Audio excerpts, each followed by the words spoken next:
Would it surprise you to know that America's most famous First Lady is 100 years old?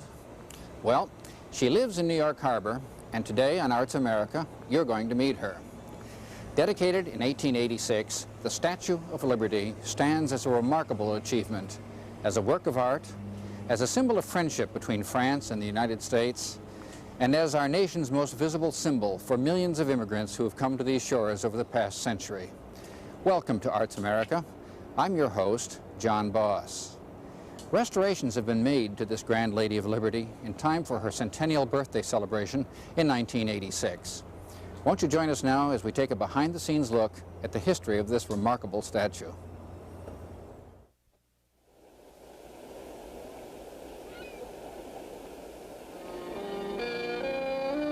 Give me a hungry, give me a tired,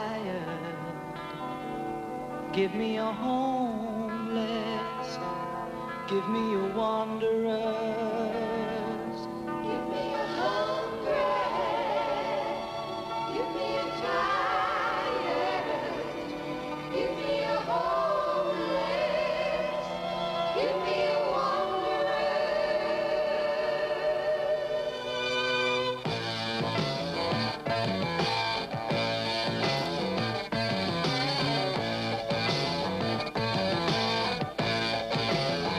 Give me a hungry, give me a tired, give me a homeless, give me a wanderer.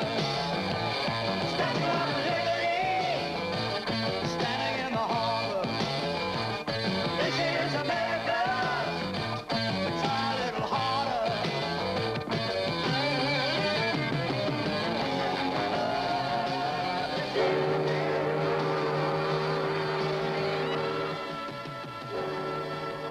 Since 1886, the Statue of Liberty has stood here in New York Harbor. She came as a gift from the people of France to the people of America, but some thought she was a suspicious gift. Some called her a pagan goddess, while others saw her as the perfect symbol of liberty. But what about today? What does the statue symbolize now? And what about tomorrow?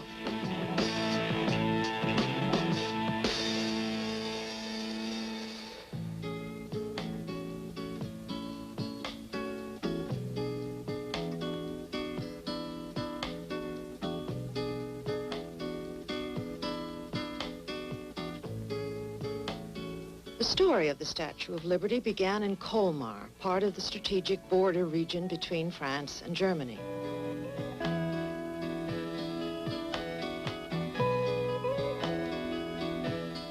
In this peaceful hamlet, which was a center for artists, musicians, craftsmen, Frédéric Auguste Bartholdi, creator of the Statue of Liberty, was born.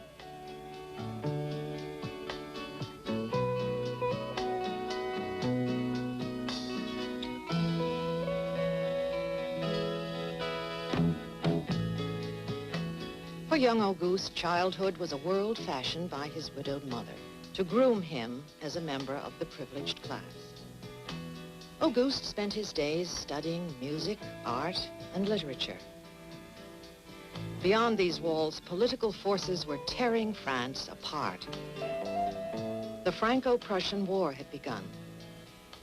For Bartholdi, war suggested images of nobility, bravery, heroism.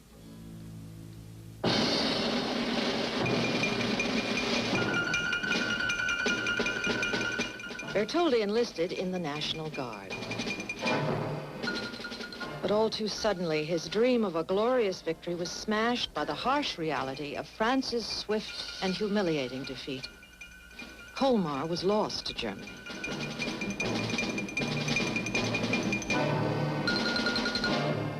Bartholdi felt compelled to create a tribute to the valiant war dead. "My only ambition," he wrote, "is to engrave my name at the feet of great men and in the service of grand ideas."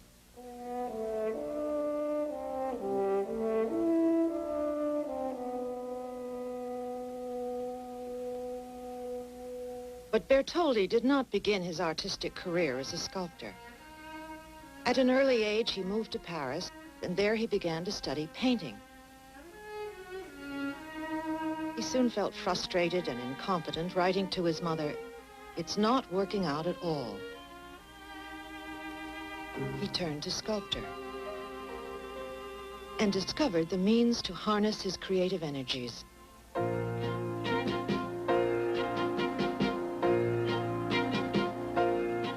When he was 18, he received his first big commission, a statue of Colmar's heroic General Jean Rapp, a marshal in Napoleon's army.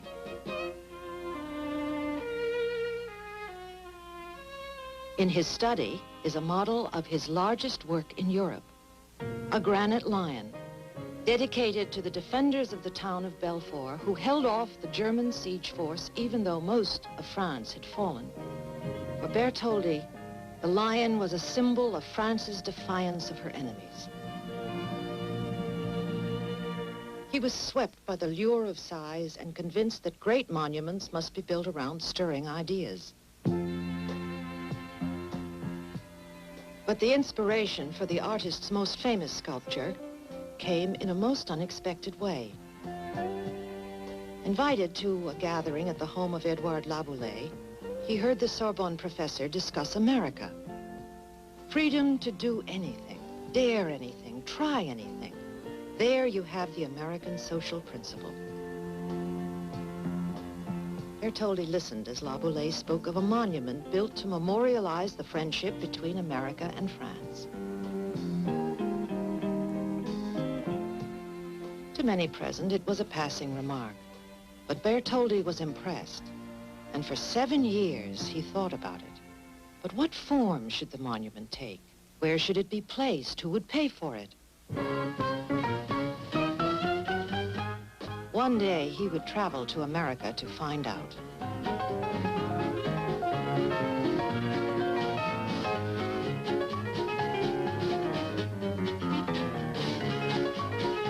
On June 12, 1871, Bartholdi wrote, "Dear Mother, have arrived safely in New York City. It is not exactly what I expected. Everyone is running to and fro, pressed by the stomach ache of business. Seems to me Americans don't know how to live. In New York City, there are 250 churches and 1,208 banks, one indistinguishable from another."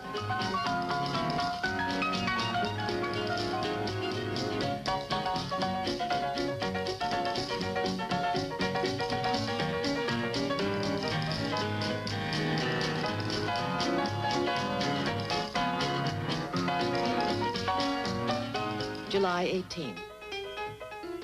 America continues to astonish me. There seems to be no order, certainly no consistency.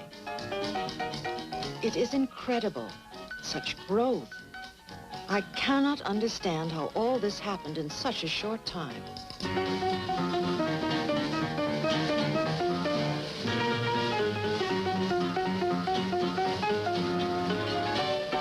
Everything is big here. I'm sure my statue will be at home in America. Dear Mother, I cannot begin to describe the variety of people I have met, from Longfellow to Sumner, to President Grant, gold miners, tenant farmers, and saloon owners. The diversity is astonishing.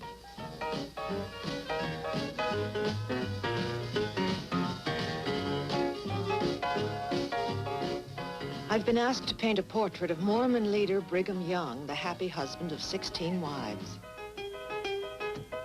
The Mormons are fascinating, but not particularly wealthy. I am troubled. I can't seem to find an image that represents this great nation.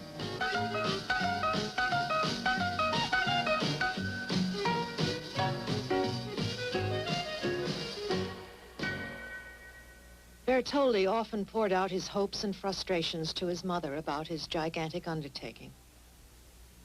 This project, he wrote, is an excellent thing, and I firmly believe in it. However, if I do not have the certitude that you share my confidence, it would cripple me and render me useless.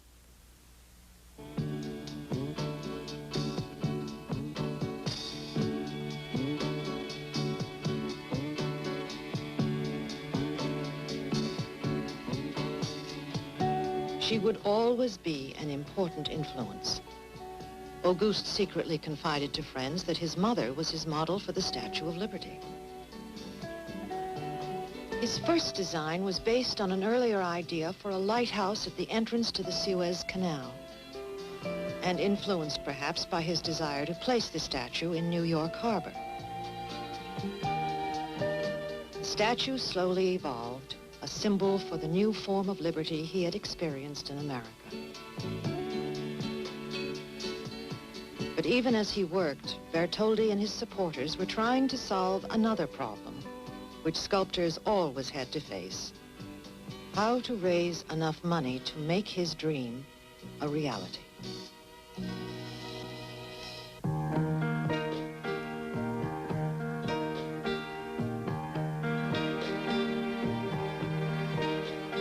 France has always been a patron of the arts, graced by structures majestic, beautiful. The proper setting for a history of glory, ceremony, grandeur.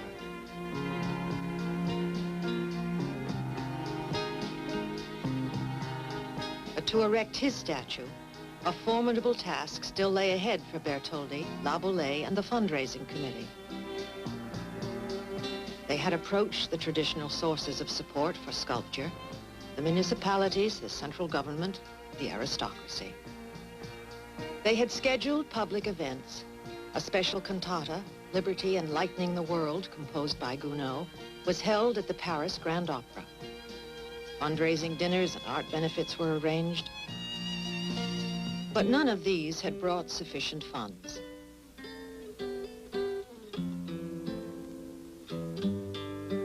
So they went directly to the French people.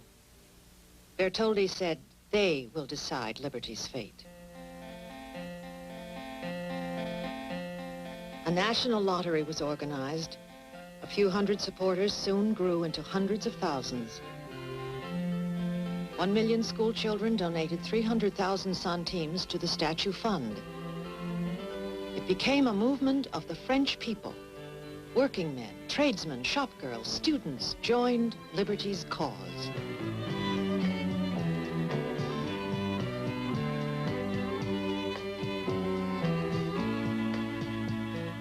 Finally, enough money was raised to begin. The work of one man's hands would become the work of many hands.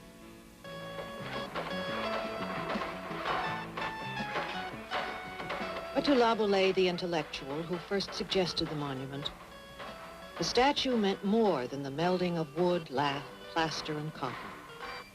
It meant more than the symbol of friendship between two nations, more than the historical truth that without the help of French armies, America might not have achieved her independence. For Laboulaye, the statue was a political symbol, stating his hope that the form of government that had evolved in the New World might serve as a model for the Old.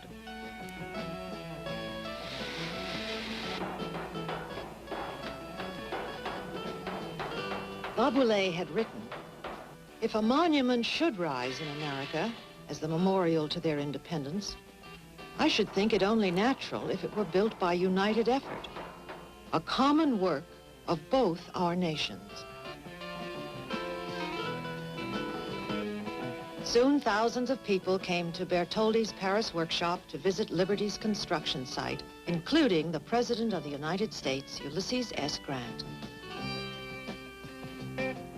But in America, some were shouting, send her here, we'll send her back. While some Americans carped and others cheered, France continued working. Liberty was moved outdoors. Engineer Gustave Eiffel, later to design his famous tower, created an iron frame cantilevered to withstand hurricane winds. Without his new design, the statue's construction would not have been possible. But before the statue was complete, money ran out. Bartholdi suggested a unique fundraising event, a party in the statue's need. Of his statue, he said, it is a consolation to know that this statue will exist thousands of years from now, long after our own names shall have been forgotten. Finally, in Paris on July 4th, 1884, France officially presented the statue to the United States.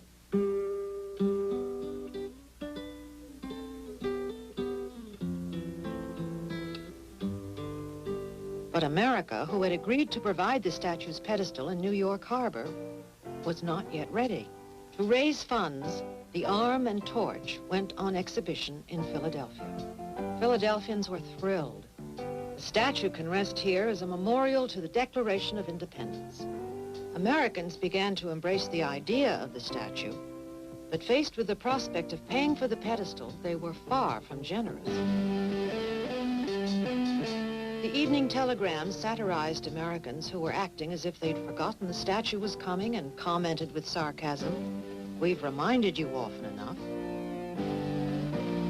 Others commented, "If America doesn't get going on the pedestal, she'll be past her prime before we get her over here."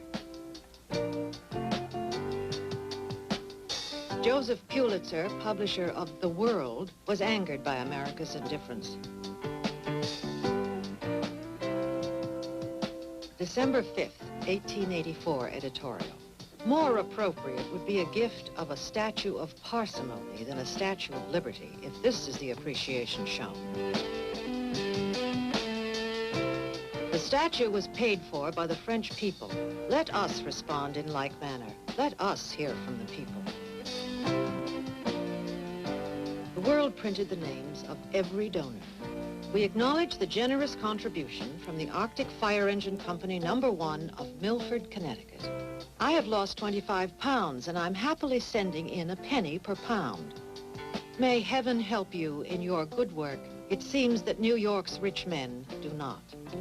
Enclosed $7.25. And after a whirlwind campaign of 21 weeks, Pulitzer achieved his goal.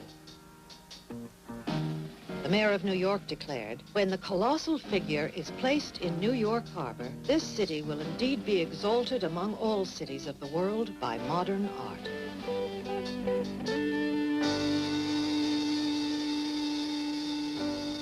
On October 28, 1886, President Cleveland, who had previously vetoed a bill for the statue's funding, proclaimed, "We will not forget that liberty has made her home here, or shall her chosen altar be neglected." Suffragettes hired a boat to give speeches praising liberty embodied as a woman, raising hope for all women. But to the man who conceived the statue, Auguste Bartholdi, the words of La Boulaye seemed most fitting. A body of iron with a soul of fire. She had been created to symbolize the alliance between America and France, to cement their common ideals, liberty, freedom, equality, the shared aspirations of their people. Bartholdi had called her Liberty, Enlightening the World, but already that meaning was changing. The poetess Emma Lazarus named her Mother of Exiles, giving her a new meaning. Give me your tired, your poor, your huddled masses yearning to breathe free, the wretched refuse of your teeming shore. Send these, the homeless, the tempest-tossed, to me. I lift my lamp beside the golden door.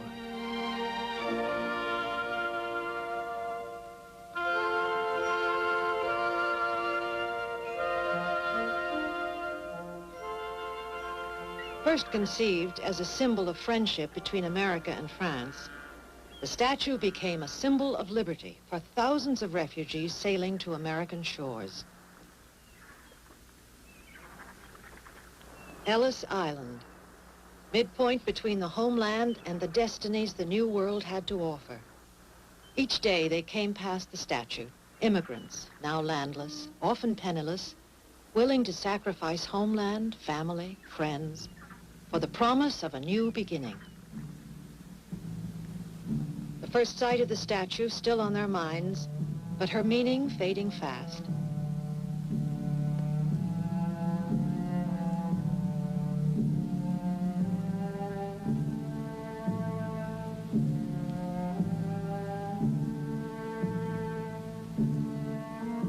Ellis Island, once the first stop for 20 million new Americans, is empty now, an abandoned relic of an earlier age.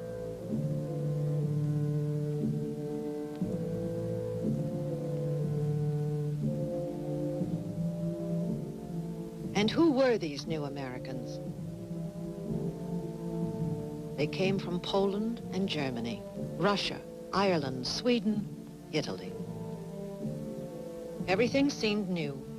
Food, treatment, living quarters. They were aliens entering a world alien to them.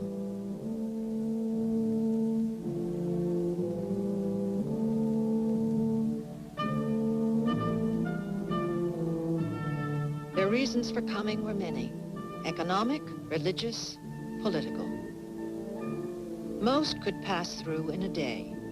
Others waited weeks to be cleared.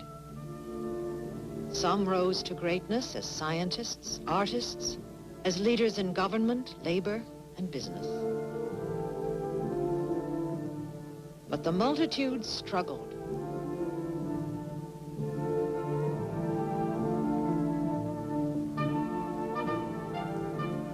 They did not know the immigration laws. They did not know the language.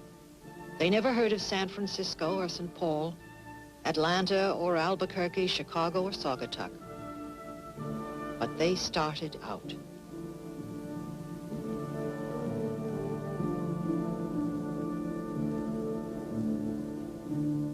The Statue of Liberty, originally designed as a symbol of Franco-American relations, became an American symbol, changing as America changed.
The Statue of Liberty.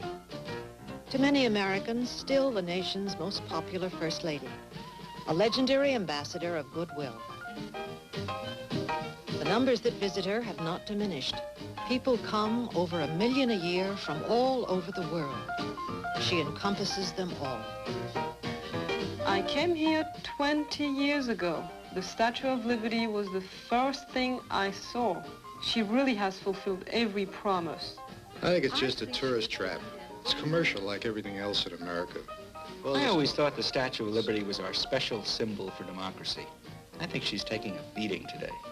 Just Everywhere I go, I see the Statue of Liberty. I can't get away from her.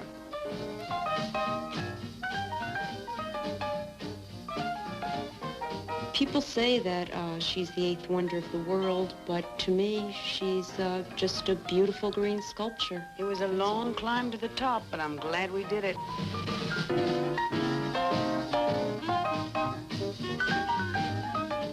I think she's a beautiful, beautiful statue.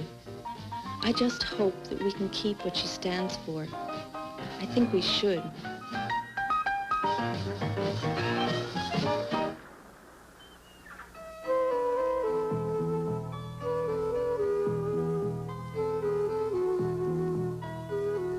Statue of Liberty.